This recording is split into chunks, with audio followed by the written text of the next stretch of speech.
how it could be said in American Army, it is 1,800 in Geneva. I don't know what time is in the United States, but we start our Legend series, and today we have a privilege to speak with Mr. I don't know if it's appropriate, with Michael Dennis, a real legend and living legend of credit management. Michael, you are welcome to the Legend series. Thank you very much for coming. The long introduction, which I just said, belongs to my necessity and my personal feeling to give apologies, because we have the Legends series for the last couple of years. And I even published on LinkedIn a question: can you please give your definition of who's supposed to be legend of credit management? And actually, Michael, you were the only one who gave like readable definition of who is legend of credit management. And when I read one, with regret, I recognized that I was working with the legend on a book we just discussed, and I was actually making a couple of online errors with the legend without recognizing that. So, Michael, my apologies for not inviting you to the Legend series earlier. I believe you can forgive me. I'm very happy to be here now. Thank you very much. Thank you. So, I do not explain, and it was not my plan. Everyone who wants to know who in details about Michael Dennis can go on LinkedIn and read in his profile. He is public, and I do believe that Michael is writing. I don't know if there is another person who is writing as much as Michael does in terms of sharing experience and in terms of sharing advices about credit management. I try to, but I'm still much more I enjoy of privilege of being younger. And today we got 7 questions I normally ask all the living legends of credit management, and all of them are actually, Michael, for your understanding, created specifically to help younger people, younger colleagues or people who just come into our profession to understand and to give them an example of a career. Mm-hmm. By this way, we are trying to, bridge the gap between generations. Yes. There are lots. I do believe we have a lot to learn from younger generation. They are different than us. Mm-hmm. I have a lot to learn from you. I am from different generation than you, and this way we're supposed to, I think, or I believe, we are moving credit management forward. Mm-hmm. So, if you're ready, let me ask the first question. I know that you already shared that on LinkedIn, but can you please tell us a little bit about your first job? Like first paid job in your life, not about credit management. Oh, okay. I was in college, and my first paid job involved cleaning, using scuba gear, cleaning the bottom of yachts, underwater, upside down, in scuba gear. Wow. With a paint scraper. But does that mean that you already enjoyed scuba diving in parallel? Yes. Yes, indeed. Absolutely. And do you like scuba diving? No. You mean now? No. Paint scraper. Sorry, but does that mean that you already enjoyed scuba diving? Yes, indeed. Yes. Yes, indeed. Absolutely. And do you like scuba diving? No. Sorry. No. Sorry, I have to. We got a technical issue. Okay. And sorry, we are also live on YouTube, and we've got a bit of problem. I will cut that afterwards. No worries. Okay, so that was easy job, or it was difficult job, and It was. Let me give you an example. In the U.S., the water in the Pacific yeah. is very cold, and so it's easy to imagine that for between 60 and 90 minutes following my work, Mm-hmm. this was a job that I had in college. I wouldn't stop shivering for 90 minutes. So it was very hard work. Okay, especially if you don't like water, you don't like scuba diving. I believe that because in my let's say youthhood, but when I was a teenager, I was enjoying like diving, Mm-hmm. things like that. So maybe that might be pleasure. That's why I'm comparing you to myself. Yeah, yeah. Okay. Question number one. So, and question number two, sorry. And how did you manage to get into credit? Ah, Because I mean, maybe you are an exception, but from what I know, vast majority of people get to credit by mistake. No one chosen credit in college.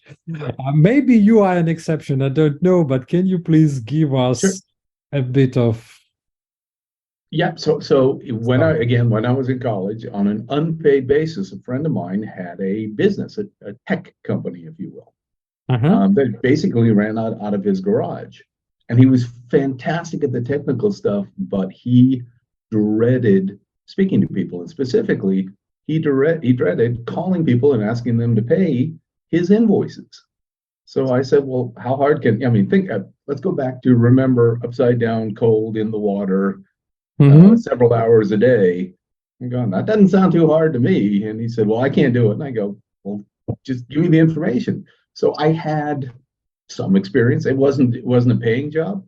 It was something I did for him, an hour a week or a couple hours a week, because he was a friend of me. He was my roommate actually, and he was the best man at my wedding. To be very candid, to complete the entire story. Yeah. But I did that for him, and so I had this tiny little bit of experience. Would call it 100 hours tops of calling on his behalf to his direct customers, saying, "Hey, I work for XYZ company, and you owe us some money." And so I had this experience. And so when I graduated from college, I was looking for a job, and I actually, back in those old days, you looked in help wanted ads, and what they wanted was someone with a college degree in accounting and finance, yay, Mm-hmm. who also had some experience in collection. And this was a collection job. And I had that. And that was the start. But you're right, I kind of fell into it because clearly nobody has a degree in, credit risk management or collection. You have a Absolutely. degree in something else. And Yeah. then it's trying to fit, the square peg into the round hole to prove to them that you're the right guy. So it was like an easy choice, but because we had, different worlds. In former Soviet Union, I can tell you, and I've heard that from many people. The word competition is absent in our language. Mm-hmm. Just like, I mean, it is absent in dictionary and everything. So just try to highlight that in United States, I believe, and like in Europe, getting job is already, something to celebrate. Mm-hmm. So if you got job, it's already good. And it is not like if you don't take this job, you got that job, or you got too much choices. I mean, you've got job, you simply go and do it. So that's already good. So, and you grew up from basic collection operations Mm-hmm. up to top level in credit management. I don't remember, but I think you didn't have a VP position. It was only direct. No, I didn't. So, okay, because in United States, it is quite common to be credit director, when you are like, but you were, like many of us, head of credit. Yeah, in the US, VP of credit is basically a title that is attributed to people in the banking industry. There are very few business to business credit risk management professionals that hold the title. It's just a matter of convenience and convention that banks tend to do that. Corporations and privately held companies don't. I mean, I've seen a couple of exceptional people. For instance, Patrick O'Connelly. He was, in the end of his corporate career, he was like VP of credit management or something like that in Tech Data. That's okay. So moving through this interesting career of corporate life, what do you believe on? What do you think? Because I do believe you had enough time to rethink your corporate career. So I work for primarily publicly held companies. Mm-hmm. And early in now I'll give you a really easy illustration. In the 1980s, I changed credit management roles 5 times. There was no stigma attached to that sort of, we'll use the term job hopping. So I job hopped. And basically every time I did, in today's numbers, I probably got, well, I'll just use percentages. I probably got a 10% increase or more every time I changed jobs. Sometimes it was 20, sometimes it was 15, sometimes it was 10. But it's easy to see I doubled my income in a decade by job hopping. So that was illustrative of a very volatile time in my career, to the extent that I was job hopping. But I don't think I know it didn't negatively impact me. I wouldn't do it today. I wouldn't suggest people do it today. Maybe people are less accepting of that sort of career path.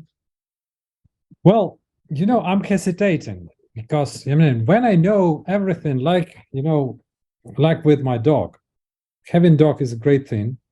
But when you finally had to kiss goodbye that dog, you passed it through the whole cycle, right? And then it's a question: would you suggest that to do that to somebody else who you like? The same story with credit. Somebody is lucky, somebody is not lucky. So do I understand correctly that in 80s, previous century, you changed 5 times your job? Was it voluntary or okay?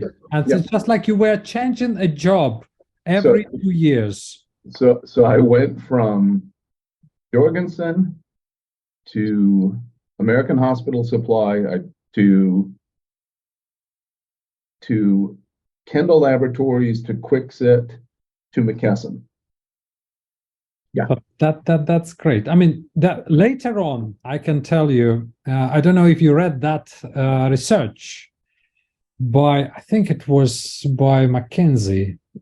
They found that people who change job about every 2 years in the end earn more. I had an exceptional experience, but that's about me. So I will wait until I become legend, if I will. So I will tell that. So I will share with you an interesting aspect of changing jobs, whether it's once every 2 years or once a decade. In America, they play this game called "There's no business like our business."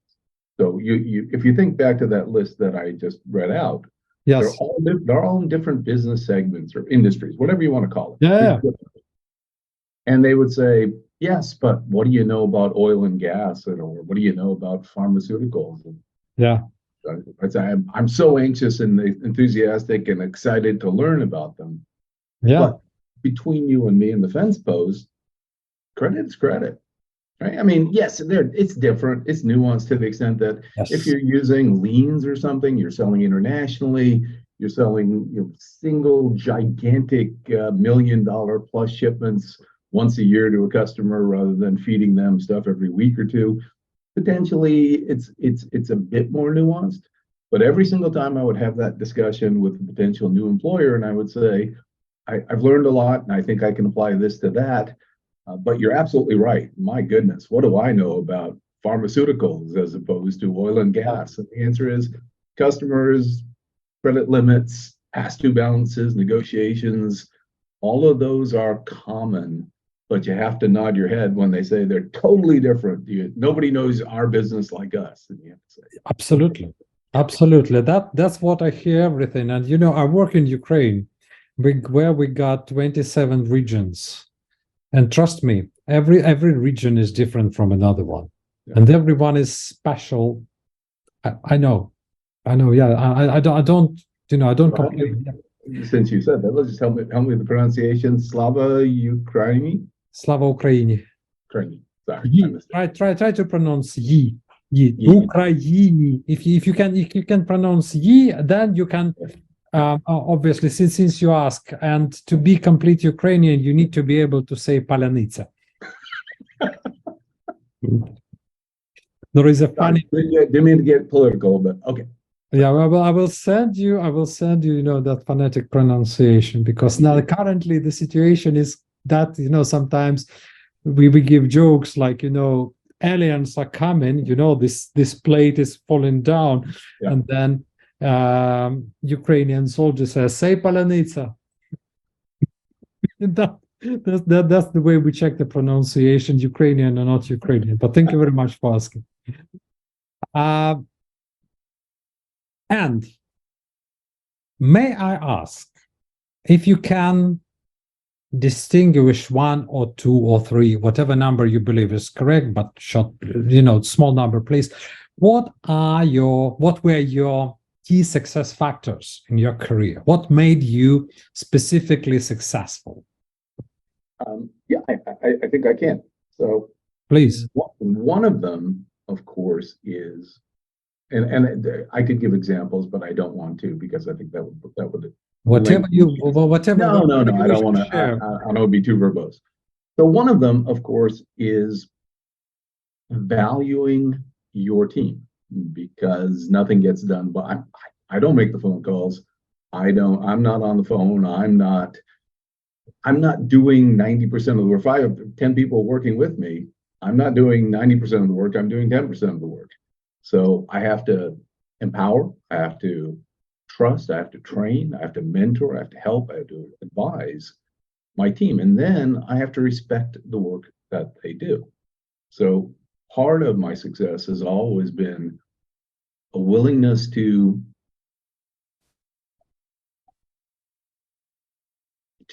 acknowledge the contributions, to share the successes, and to accept most of the blame when things go wrong. There's a huge tendency to go, it's their fault. And bad managers always say, well, somebody screwed up. It's like, yeah, somebody on my team, therefore me. And so part of my success, I think, is recognizing the importance of the people that I work with. Okay. Sorry, please go on. So you said this is the main success factor. I got two questions about that. First, because I highlight always in our discussions that I'm not a native speaker of English. Yeah. When you say empowering, because I still, sometimes I strike in my head against the wall trying to understand. When you say empower, can you give an example? What does that mean? Or what is the meaning?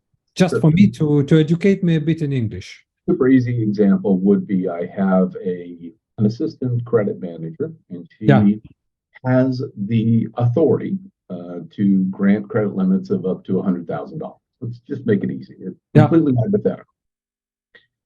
So when we talk about empowerment, it's I've mentored you and trained you about how we assess and evaluate risk. I've now said, now it's you. You are now empowered to grant credit limits of up to $100,000, and with accountability attached. So it's not a blanket. If you don't follow policies, you don't follow procedures, you make a bad decision because you rushed it or you allowed somebody to rush you into it, and we lose $100,000, that's not going to be good. So it's not simply empowerment. It is authority and accountability in a package that I would call empowerment. That's great. And so you are, because I am a big fan of Jim Collins and Good to Great. So I got a feeling that you were following, or just like intuitively doing more or less what he says, like looking into the window when you discuss successes, and looking into the mirror when you got a failure. Oh, that's good. I like that. So the failure is mine, the success is of my team. Right. In more drastic, I used to say, I've read that in a book about, written around the business. To share a bit, like since you already asked about how to say something in Ukrainian, another sentence, again, it's not very nice, it is a bit drastic, but it says that your subordinates are people whose bread you eat and whose cognac you drink. More or less the same. Yeah, absolutely. Okay, so, and may I ask, okay, you were a credit manager, and obviously being a good manager is actually an art of being of human side, an art of many things. But if we take you as an individual credit manager, obviously, I know you're a good educator. I know you're a good trainer, and I know you're a good writer. So you got a lot of explain. But if I ask you, what made you successful to become a credit manager? Yes.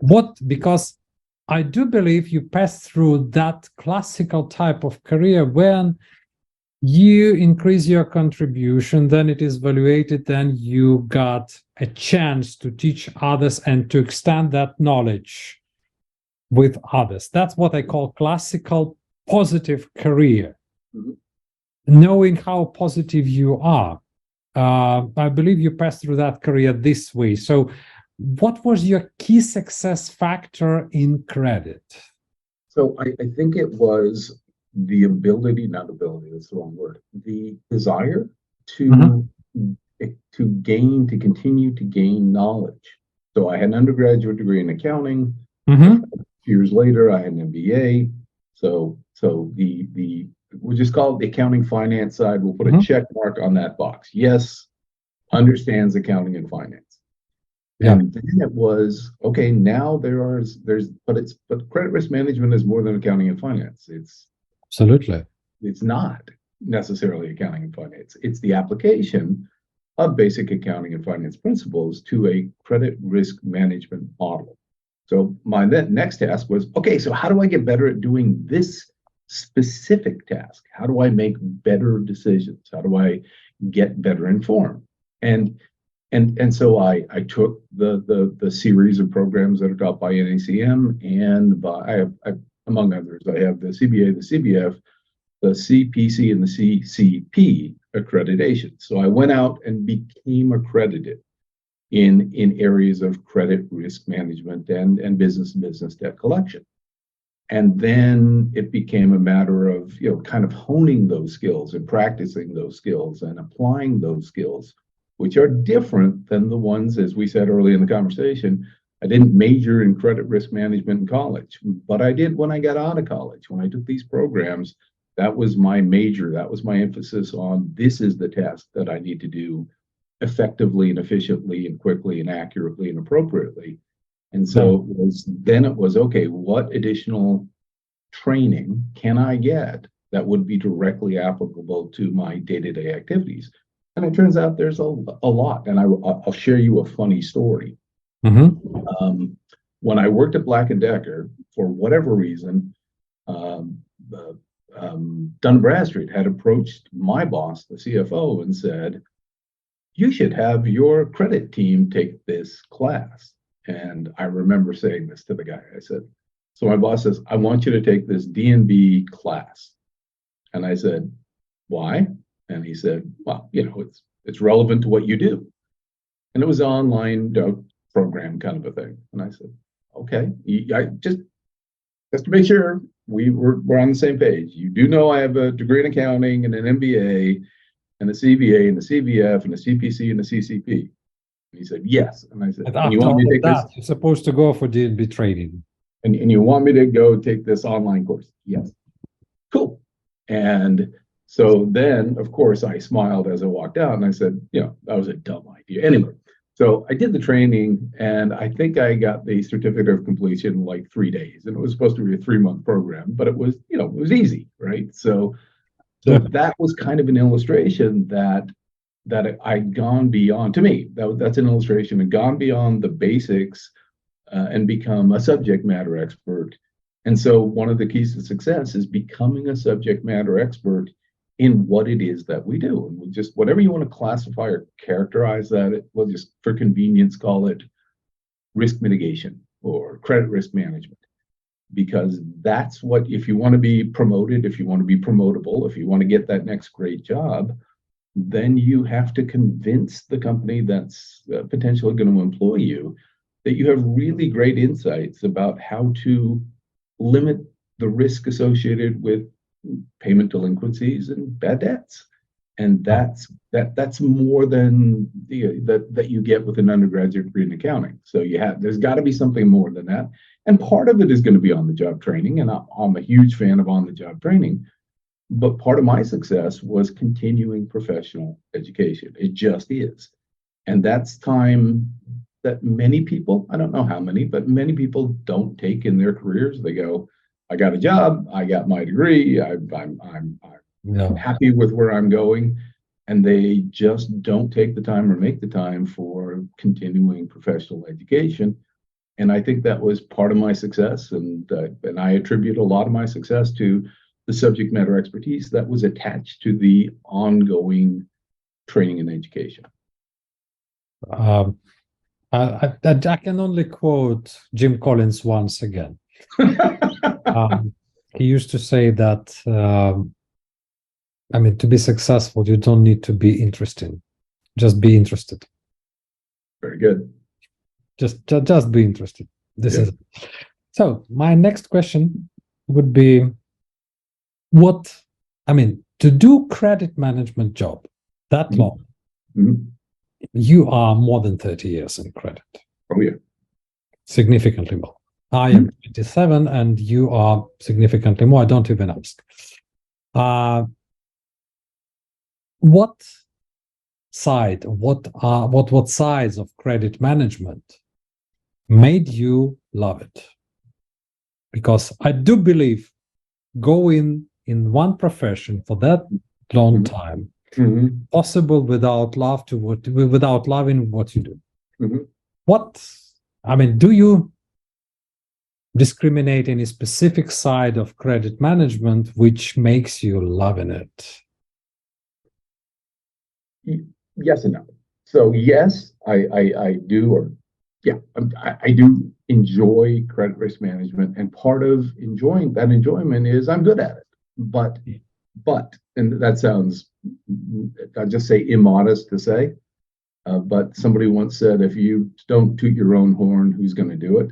And again, I know that all of this sounds immodest, but part of being happy at what you do is knowing that you're good at it. Imagine going to work as a truck driver and knowing you had the lowest score at the truck driving academy and you're a danger on the roads. You're not going to be very happy with your work. So being good at what you do is important, but there's other aspects of it that I do enjoy. And that is fundamentally passing on that knowledge. It's not that I don't need the knowledge. It's that it doesn't hurt me in any way. Think about the $100,000 assistant credit manager.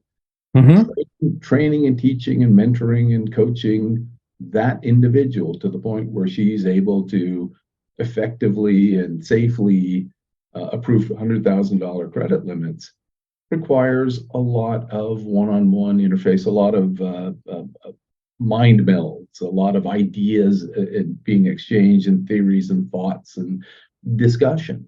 And I really do honestly enjoy teaching, training, lecturing, mentoring, coaching, consulting, because I get to pass on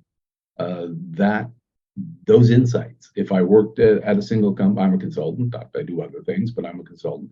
If I worked at a single company, I wouldn't have the opportunity to go and look at a problem and say, okay, here's how I would suggest that we go about addressing and resolving this. So that's an aspect of it, the ability to share your expertise with Hmm? people around you. It's a real thrill, to be very honest, whether when I was a credit manager and now that I'm a consultant, just to be able to have the ability and the knowledge and the expertise and the experience to say, here's how you get from where you are to where you want to be. So you are like guiding, and also, do I understood correctly? Is that like kind of game you are able to win? That's Mhm. what the expertise gives you. Expertise and knowledge and everything. Like this game, you start playing and you understand you're able to win. I mean, Mhm. when we share knowledge, we understand that we help to win others, Right, trainer or like playing trainer or whoever. But right. that's the idea. I mean, I'm just comparing feelings. Um, Kind of obvious double question. Can you please share your biggest failure or an event you consider as your biggest failure and your biggest success in I corporate career? no, I can't. I can definitely do that. So I had worked for, I'll just mention the company because it really doesn't matter. I'd worked for McKesson Mhm. for, in round numbers, 5 weeks, maybe six weeks. When and I worked for a division, and the division that I worked for took a bad debt loss of, call it $6 million. It was something in that range. So Quite that's big. a, well, yeah, and McKesson's a multi-billion-dollar company, but it's still a big loss. And so I had approved the shipment, and I don't even remember if the balance was due yet. But the company had gone bankrupt in the meantime, and I got the notice, and I went, oh darn, was not the words I used, but that's what happened. And I had approved the credit limit. And so I went to my boss, and he went, oh darn, or words to that effect. And the next thing you know, I got a call from as this thing progressed up the organization, I got a call from the treasurer, who was my boss's boss, or a dotted line senior person. He said, "Would you mind flying up to San Francisco and bringing the $6 million file with you?" And I said, "Sure." And he said, and I was in LA, and he said, "Can you be here tomorrow?" And I said, "Sure." So I flew up. I said, "I can be there by 10 tomorrow." And he said, "Sure, we'll see you then." So I brought the file.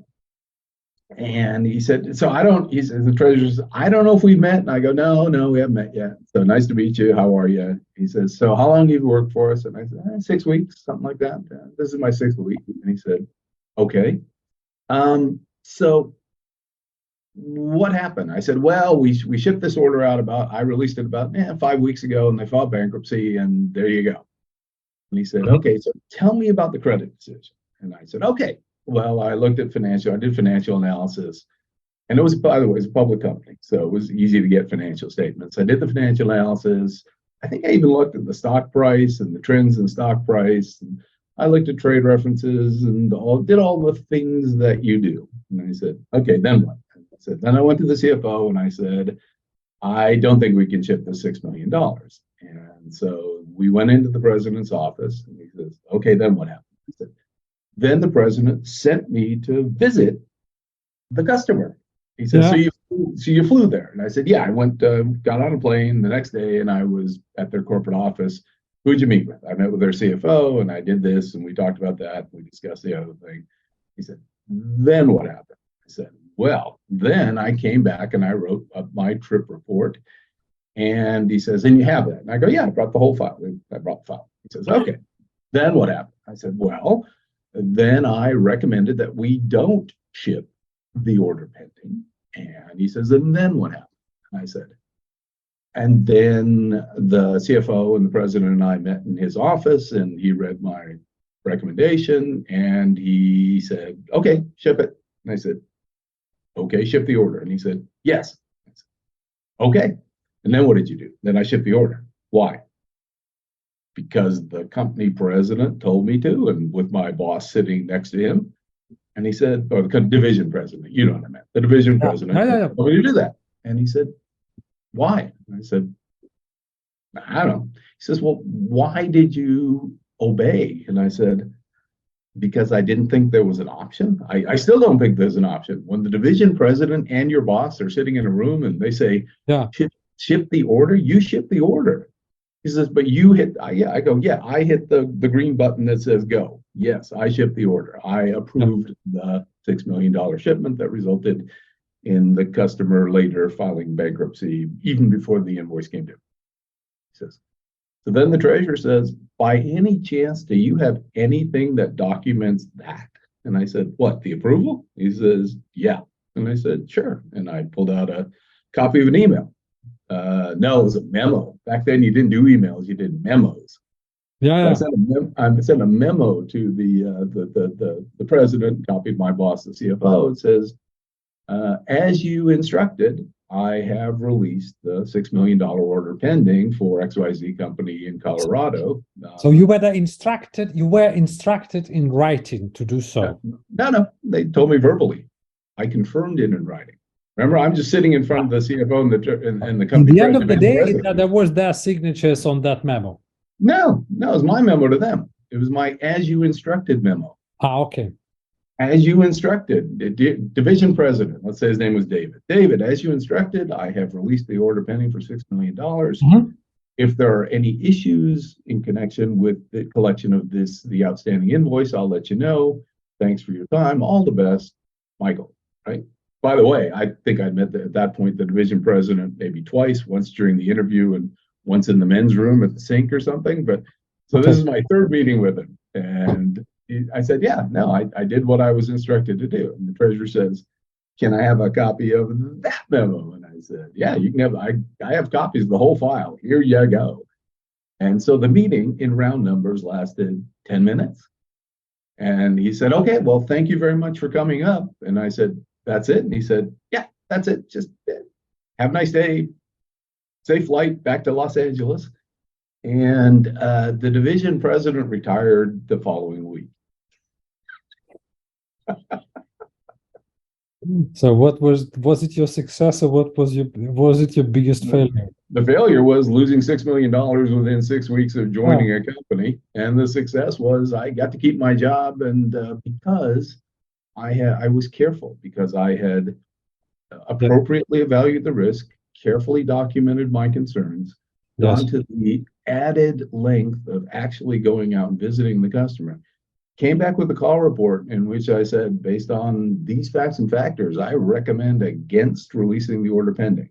Had a meeting with the boss and his boss, got verbal instructions to go ahead and ship the order, did that, and then sent a confirming email, the as you instructed email. So, the smoking gun, as you instructed, this order is going to be released.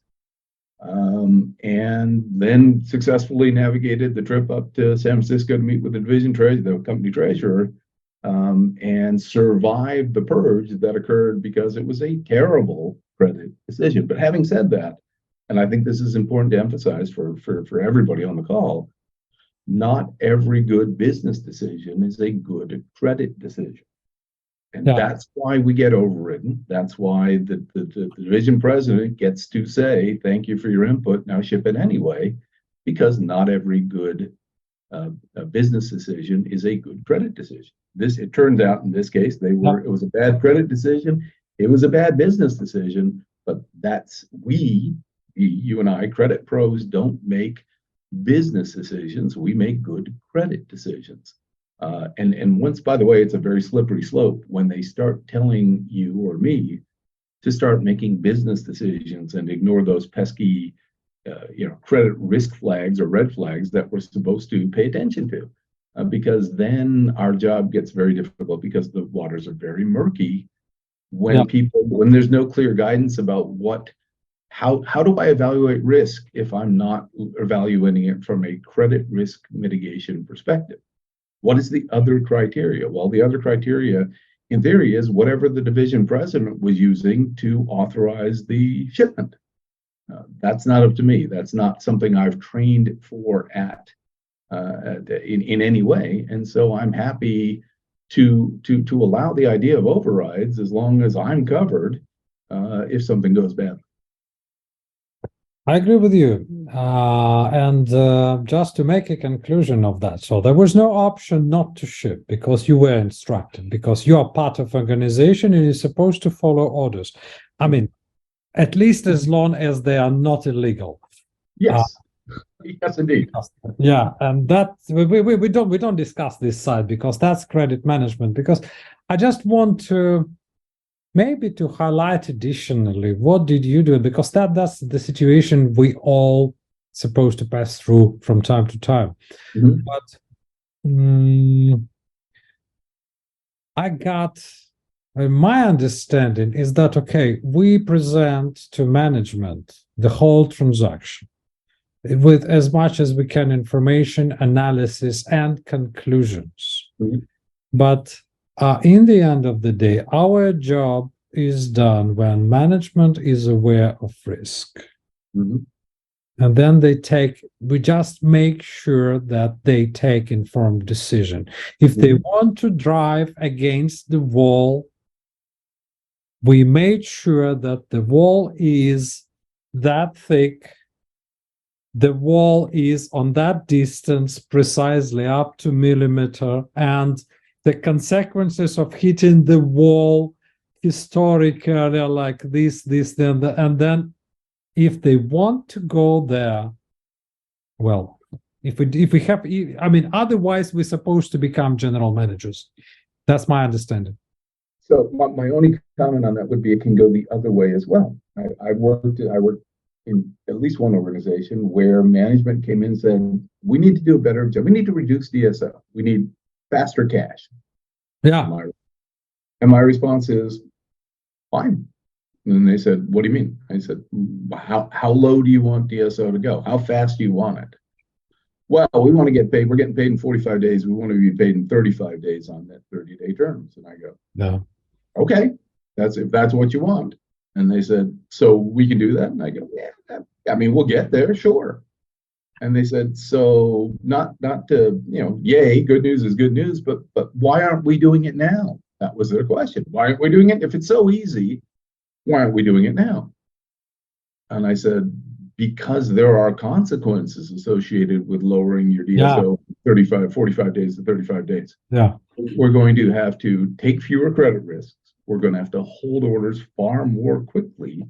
We're going to say no far more frequently than we're doing now. yeah, It's going to impact on top line sales revenues. It's going to have customers upset. It's going to have salespeople upset. It's going to have sales management upset. yeah. This is a balancing act. But if all you want is you just want me to turn the screw down and further and further and further down until we get to some No magic number, consequences. No, no that's it. problem. But it's not without consequences. It's not. It's a Yeah, cause and effect thing. And they went, oh, well, let us think about that because that's a very different proposition. But it can go the other way. It can be, yes, we could release a $6 million order, or it can be, we want you to be more conservative and drive, let's say we're trying to drive down bad debts, bad debt reserves, and collection cycle, shorten the collection cycle. Those can be done too, but there's still a balance to be assessed and evaluated. But if that's what you want, despite my recommendation that we not do that, then I'll go do that.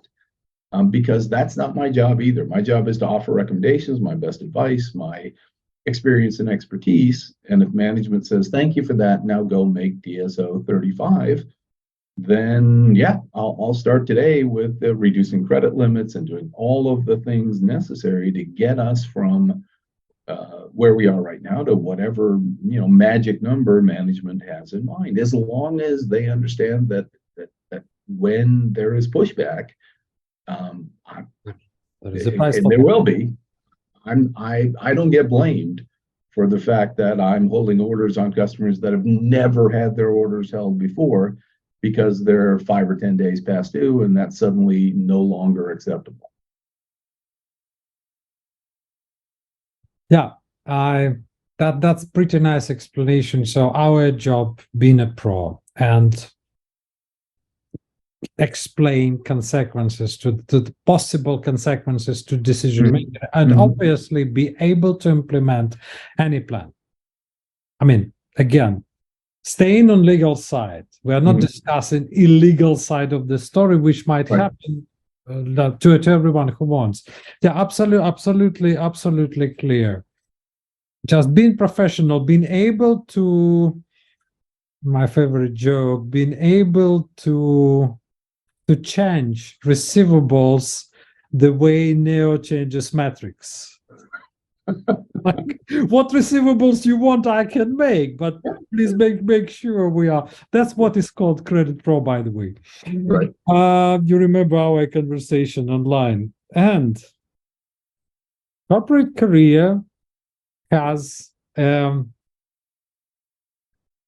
has a nice, also not very nice property of being gone, of being coming to the end. Hmm. Then I cannot see as Cher does. But do you believe, like Cher says, Cher sings, do you believe in love after love? So may I ask you, what beauties of credit management have you found after after the end of your corporate career, when you had to leave your active part, being involved, being engaged into credit, like, but you're still in love with credit, you still do credit management. So what are the beauties of that profession? Maybe, I mean, if we can avoid sharing knowledge, which is pleasure for us both, I can easily understand it with all my empathy and having that experience. But is there something, but except for training, for teaching, for coaching, Yeah. is there something else? So I don't think there's a practical application of the sort of skill set that we utilize as credit pros Mm-hmm. outside of credit risk management. I mean, there's some, there's a little bit of crossover. I mean, I know how to ignore an unsolicited call from a salesperson on the phone because I'm very comfortable saying no and hanging up, that kind of a thing. But no, I mean, as a right now, the best part, if I could say it, would be the ability to impact the lives of people. Like I mentor people and I offer advice, and when Mm-hmm. they take it, and when they find their next great job, or they, it, it's not a beauty; it's a sort of self satisfaction that I was able to take someone. Yeah, I see some, and you do too. I know you see some god awful CVs and resumes. They're just horrifically bad, and the Yeah. person says, "I've been unemployed for 4 months, and I really need your help to find a job." And I'll say, "Let me see what I'm working with," and it's just, exactly, and you do it too. You know exactly why nobody's calling them back, because this is the most. It's like, being offered the most unappetizing meal at a diner that you've ever eaten, and wondering why nobody comes back for seconds. Yeah, this, you didn't get past the screener. This is the problem. And if you can, and it's kind of funny. It's the equivalent of 5 minutes of my life to make an impact on somebody that potentially was quite distressed and in stress and worried, and for all the right reasons, I'm sure, and turn that into a positive impact. And I really, honestly, it's just the idea that I can give so little of my time and experience and make Yeah. such a big impact on the lives of people that I coach and advise and mentor. And to be honest, I have to share with you that I'm actually writing a book. I know it doesn't come as a surprise because we've written books, that I'm writing a book about this experience, about the kind of the 5 minute fix, if you will, and that might be the title now that I'm thinking about it, of getting people from a very deep, dark place into a place where they have a real opportunity to do something that's fundamental to their well-being, to their financial health, to their success, to their family life, and that is gaining, reasonably well compensated employment and finding a job when they, in for X number of weeks or months, hadn't been able to do so. So it's a real treat to be in a position where you can give that so little of yourself and have a significant impact on the lives of others. It just is. Yeah, achieving much with less. Mm-hmm. If I use English words That's correctly, fine. Yeah. that's kind of magic. And one of the things, like if I'm allowed to exchange with you a bit that feeling, it's just like it's quite interesting. One of the, I think it could call it a big one of the biggest pleasures in my life when you see a person who is depressed, who is in misery and everything, and you understand it. I'm just trying to retranslate to myself what you just said, and then you understand that you can just move a finger Mm-hmm. to help that person, and you Right. see immediately how this negative person or person in misery becomes changing to a positive side. Right. That really, like how to say, thanks God for creating us as a copy of you.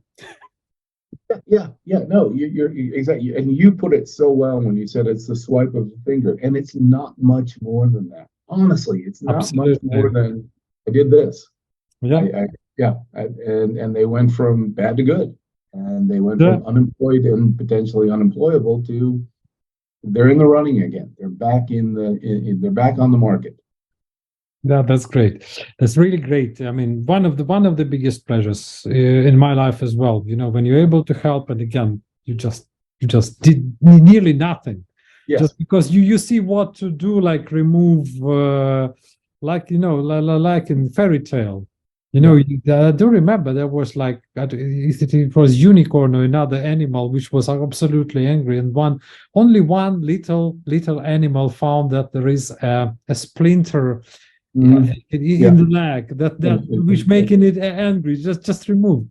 yeah. Wow. Well, I mean, I think you know this. I have a LinkedIn group, and on the LinkedIn group, people send me job posts for often credit pros, but finance, credit, whatever. Yeah, I post them. That is literally a finger swipe. I hit approve, and there they are.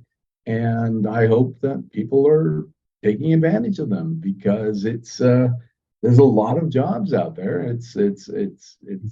It's connecting the people to the positions, and so like you literally, it's just I click approve and it shows up on the group site. So yeah, it's sometimes that's all it takes to connect good people with good jobs. yeah. um I don't believe, and from what I've heard today, coming to our last question because we are coming to our time. I don't believe there is something you regret in your career, but as I mean the way I believe I feel you, I understand that we each time we look back, we see the way it could be done a little bit better, a little bit more efficient, a little bit Mhm. faster. Mhm. Coming to my age, I do know I am younger with you. I already understand that without that mistake, you would not be able to learn this and so on. So all the steps in our life actually brought us to where we are. But if you can come back, knowing that the person you come back, you will be speaking to might not understand. Right. I just make this question a little bit more difficult for you because um, it was, I read in the book, like, the guy is meeting himself from 20 years from now, from Right. the future. He said, I got all answers to your questions, but Right. if I give you them, you won't accept them. Hmm. So knowing that, some explanations you might give to your younger self might Hmm. not be accepted. Would it be any advice which would be accepted on that level, which you would just tell your younger self to pass that way a little bit more efficient, little bit better, maybe just like this? No, no, not like mistakes are unavoidable. I strongly believe in that, but just like, what would you say? So I'm a teacher, Mhm. I do public presentations. I'm a lecturer. I, I'm a consultant. I'm a coach. All of those involve interpersonal communications, sometimes one-on-one, Yeah. sometimes with small groups, sometimes with big groups. In my 20s, Mhm. I was terrible at public speaking. I was bad at it. I got the same jitters most people get. I didn't like it. I wasn't comfortable with it. And I didn't think I needed it.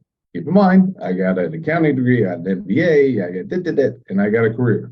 And I didn't recognize and understand the importance of having the ability to communicate with anyone, talk to people at a cocktail party, talk to bosses, talk to peers, talk to teams, talk to small groups, talk to large groups, talk, speak, interact, interface.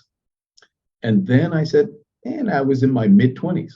I said, I need to be better at this. And I went to, and there's a group in America, and they're international, of course. They're Toastmasters International. And I spent 3 years going to classes every Monday morning or whatever it was at Toastmasters. And I wish I'd done it even sooner. I wish I'd done it when I was in as an undergraduate. I wish I'd done it when I was in high school. It is so important to be able to share your thoughts and ideas face to face in small groups and large and everything in between, to be persuasive, to be confident, to be comfortable. And this has it, because I did it relatively early. Maybe by the time I finished, I was 28. But I just think how much better I would have been, or could have been, or should have been, if I'd done it when I was 21. If I'd done it a decade earlier, then and there's no class in college or grad school or high school or anywhere else that says you should become comfortable sharing your ideas with other people face to face.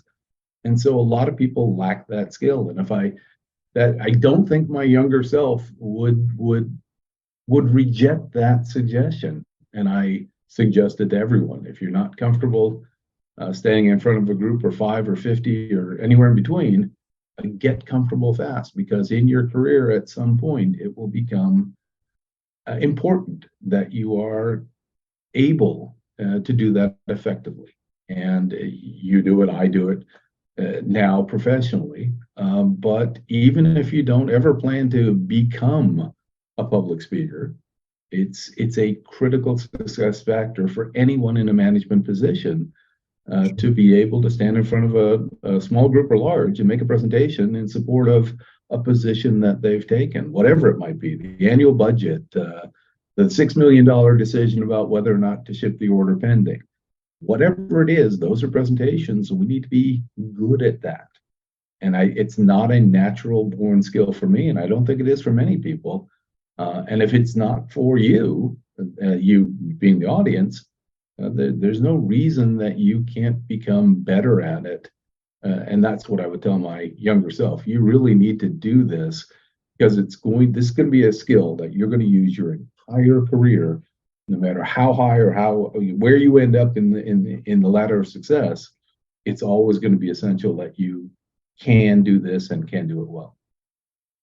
Yeah. And by the way, it's not natural skill, because I got into psychologists that fear of public speaking is on the second place after the fear of death. Wow.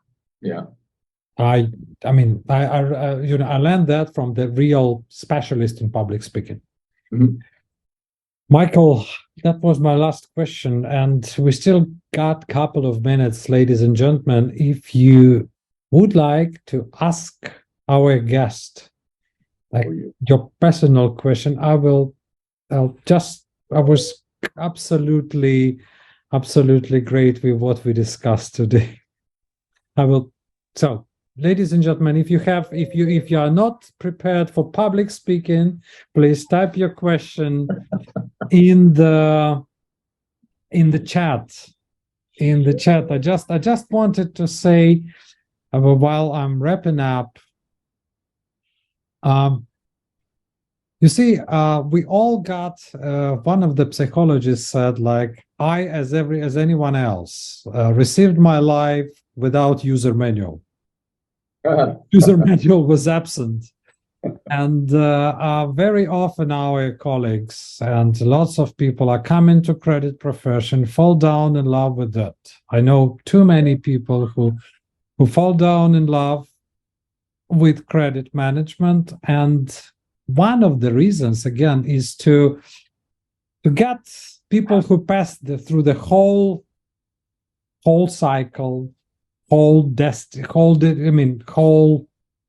range of that destination, to give you a little bit of guidance. Where do you go, where you might end up with, and if you are happy with that, I'm pretty sure that Michael is the great example where you can reach to, but it is not coming for free.